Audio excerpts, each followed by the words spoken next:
You said the shots came from the back. Big Dre, Orlando. Who shot Tupac? They keep it for the code of the streets. It just came from the backseat, bro. In shocking news, Sean Diddy Combs is now being accused of having a hand in the tragic assassination of legendary rapper Tupac Shakur.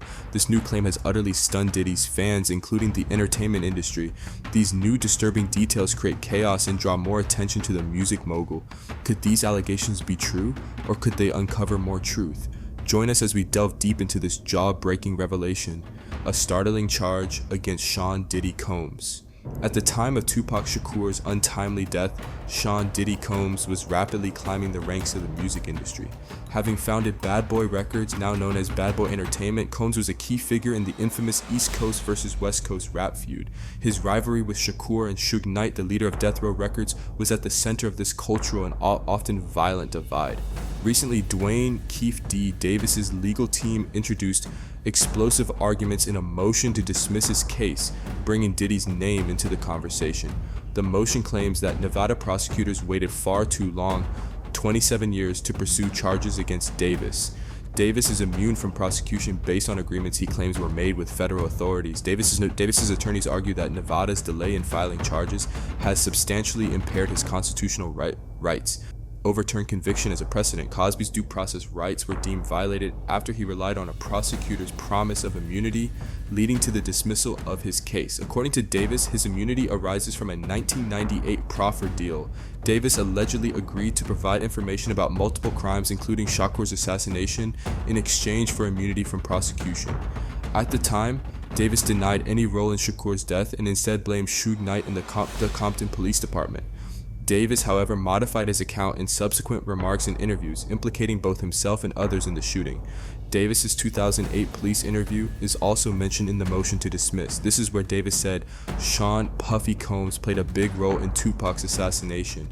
According to Davis, Combs offered him $1 million to assassinate Tupac Shakur and Suge Knight.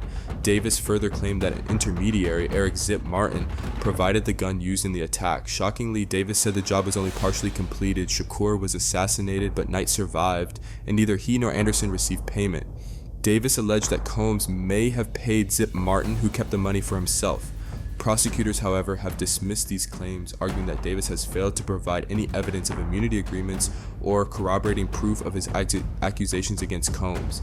They maintain that even if Davis had immunity from federal or California charges, it wouldn't apply to the state of Nevada. Clark County District Court Judge Carly Kearney recently sided with prosecutors, rejecting the motion to dismiss. The judge ruled that Davis's immunity claims were unsubstantiated and that the delay in filing charges did not violate his rights. Davis will stay in detention while awaiting trial, and his defense team will most certainly file an appeal with Nevada's Supreme Court. One of the most intriguing aspects of this case is Davis's decades-long public pronouncements about his suspected role and Combs' alleged involvement. While Davis's defense team continues to push for dismissal, the prosecution has characterized his admissions as damning evidence rather than protected disclosures. But was Tupac's assassination really random, and what was Keefe D's involvement in it? Keep watching to find out. Keefe D's involvement in Tupac Shakur's assassination. Tupac Shakur, one of the most well-known rap artists of the 1990s, was brutally assassinated in a car with Suge Knight on a fateful night in 1996 following a Mike Tyson fight at the MGM Grand in Las Vegas. Countless investigations have been undertaken over the years to unravel the mystery of Tupac's assassination, but one name has consistently emerged: Dwayne Keefe D. Davis. Keefe D., the former leader of a Compton street gang involved in substance sales and trafficking, has consistently implicated himself in the assassination. After spending time in the late 1990s on substance charges, Davis published Compton Street Legend, a tell-all book. The book delves into alleged street-level stories of Tupac and Biggie's assassinations, the genesis of Death Row Records, and the roles of notable players such as Suge Knight and Sean Diddy Combs. He even gave talks to YouTubers anxious to promote his version of events that night in Las Vegas. According to Davis, the drama began at the MGM Grand Casino, where Tupac Shakur and his nephew Orlando Anderson got into a fight. The fight was apparently the result of a previous disagreement over a stolen chain. Although the two factions eventually parted, tensions persisted. Later that night, Davis, Anderson, and other colleagues devised a scheme to assassinate Shakur and Knight. Keefe D described the unsettling occurrences inside the rented Cadillac in a startling interview with the Art of Dialogue channel. He admitted being in the front passenger seat while DeAndre, Big Dre, Smith, and Anderson sat in the back.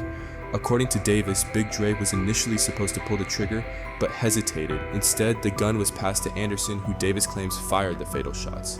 Dre, he was the one supposed to shoot Tupac and Suge, but he got cold feet, Davis stated. Everybody's got a role, man. Not everybody's a killer. Davis's claims further implicate Anderson as the shooter, a point he has reiterated over the years. However, Anderson, who denied being the assassin, died just 2 years later in a separate shooting. The other men in the Cadillac, DeAndre Smith, and the driver Terrence Brown, are also deceased. Despite this, Davis shared much of this information with investigators in Los Angeles and Las Vegas, even becoming a confidential informant for a task force investigating Biggie Smalls' assassination. Fast forward to September 2023, when Davis is arrested outside his Las Vegas house on suspicion of assassinating Tupac Shakur. Davis, who is currently awaiting trial, has pled not guilty to first-degree assassination. However, his defense squad gambled by focusing on Sean Diddy Combs. They believe Diddy was the ultimate architect behind Shakur's assassination, which has fueled public attention and suspicion. So if the truth was clear, why does Davis keep changing his story? Let's find out. Conflicting accounts. Davis changing stories and allegations against Diddy.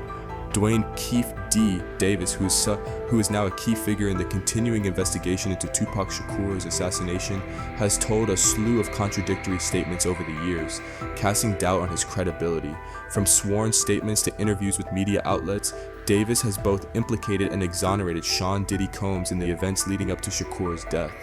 In a 2008 interview surreptitiously recorded by LAPD Detective William Halls, Davis confessed in detail to his involvement in Tupac's assassination. His account was consistent with the accusations in his book and other interviews, such as a 2021 talk on the Art of Dialogue YouTube channel, in which Davis disclosed that his nephew Orlando Anderson shot Tupac from the backseat of a rental Cadillac. However, previous FBI reports from 1999 contradict this narrative. Davis denied involvement in the interviews, claiming that neither he nor Anderson assassinated Tupac or Christopher Wallace, the notorious B.I.G. Instead, he thought that those associated with Diddy or Death Row Records were responsible for Tupac's assassination, while Death Row affiliates were behind Wallace's assassination. Davis claims he was introduced to Diddy in the early 1990s by alleged substance dealer Eric Zip Martin at the Paradise nightclub in Santa Monica. This relationship reportedly deepened after Davis allowed Diddy to use his 1964 Chevy in an Usher music video, with Diddy compensating him for damages to the car. Davis also described a situation in which Diddy indicated dread of Suge Knight, Death Row Records' notorious leader.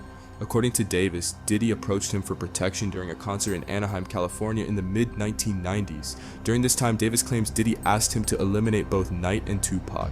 Davis claims that after Tupac was assassinated in the September 1996 drive-by shooting, Diddy contacted Martin to confirm whether the hit had been carried out. According to Davis, Martin relayed that Diddy sounded elated upon learning that Tupac was dead. Davis frankly admits to Diddy's involvement in a 2008 interview disclosed in a recent court filing. When questioned explicitly if Diddy was involved in Tupac's assassination, Davis said, "Yes, I think he did." Davis later expressed deep regret, stating, "I wish I never met Puff Daddy, period. He messed up my life, it's all gone." While Davis's narratives present a devastating story, his track record of altering stories calls their veracity into question. Despite the contradictions, the charges are nevertheless relevant, providing a complex and troubling picture of Tupac Shakur's tragic demise. With so many twists and turns, Tupac's family decides to take action. Will his family finally get the justice they deserve? Stay tuned to find out. Tupac's family demands justice, citing alleged link to Sean Diddy Combs.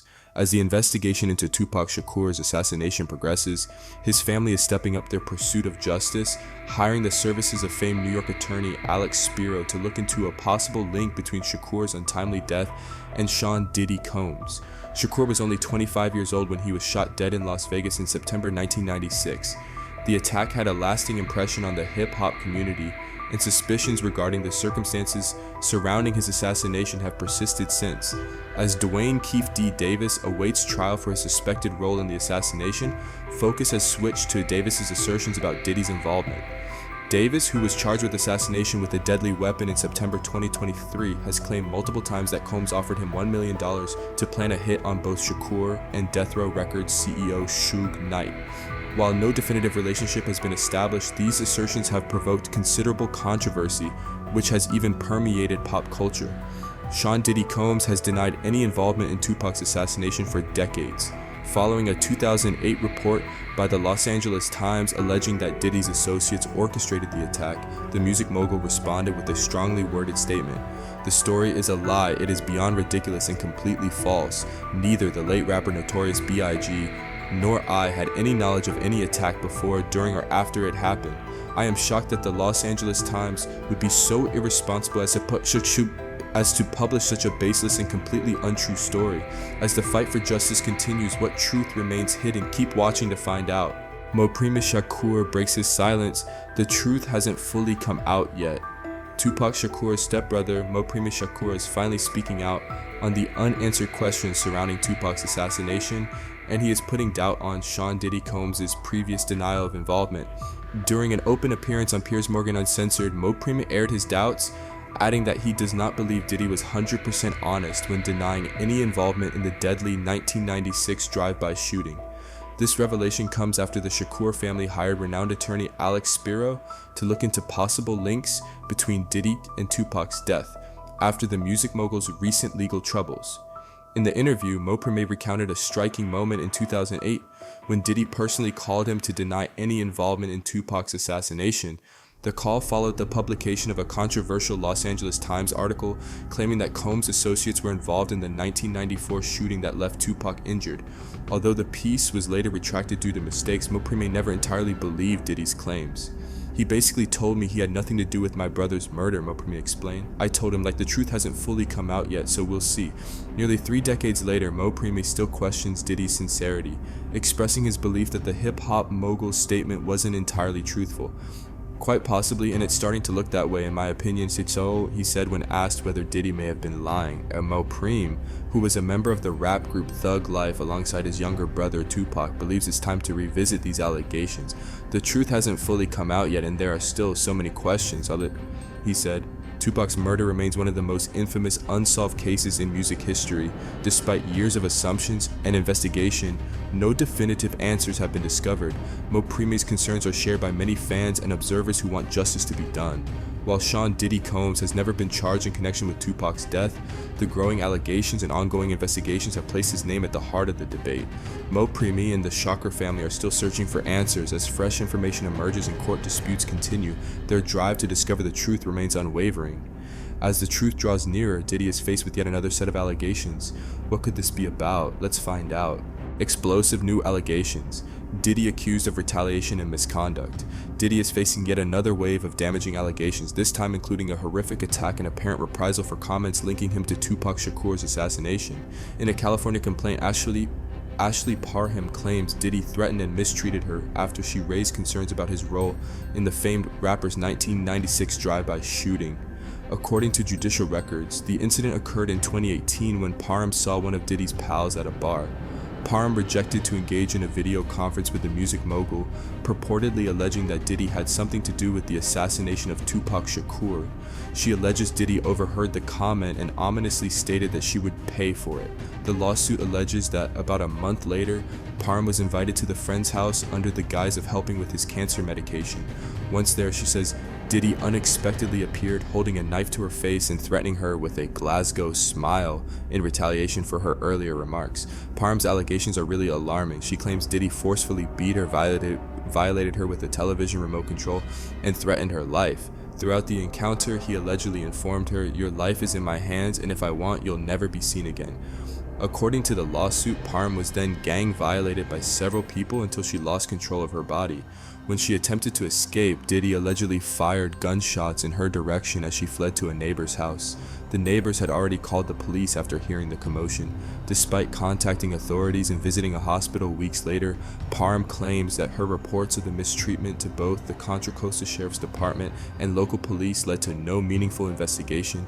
She is now suing Diddy and 6 others for sexual misconduct, battery, false imprisonment, and kidnapping, demanding a trial by jury.